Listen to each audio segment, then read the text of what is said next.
تکلیف ہمیشہ اسی انسان کو ہوتی ہے جس نے کسی رشتے کو مخلصی سے نبھایا ہوتا ہے۔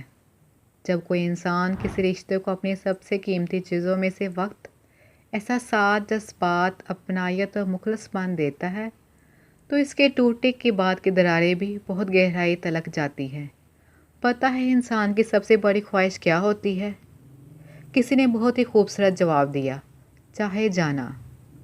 لیکن کتنی عجیب بات ہے نا آسما، کہ جب ہم کسی شخص کو ڈھونڈ کے چاہتے ہیں تو ہماری چاہت کو ہر موڑ پر آزمایا جاتا ہے۔ جیسے جیسے وقت گزرتا ہے اتنا ہی بلند وہ اپنا معیار کر لیتے ہیں، اور جیسے ہی ہم ان کے معیار تک پہنچتے ہیں تو وہ اپنا معیار ہی بدل لیتے ہیں۔ لیکن آج سوچتی ہوں، کیا واقعی چاہ سے زیادہ چاہے جانا اہم ہوتا ہے؟ کیا ہماری محبت، اپنائیت، خواب اور جذبات کچھ معنی نہیں رکھتے؟ شاید یہی سچائی ہے، ہم ہمیشہ اس کے پیچھے بھاگ رہے ہوتے ہیں جس کی پیٹھ ہمارے آگے ہوتی ہے۔ ہم اس کو چاہ رہے ہوتے ہیں جبکہ اس کی چاہت کوئی اور ہوتا ہے۔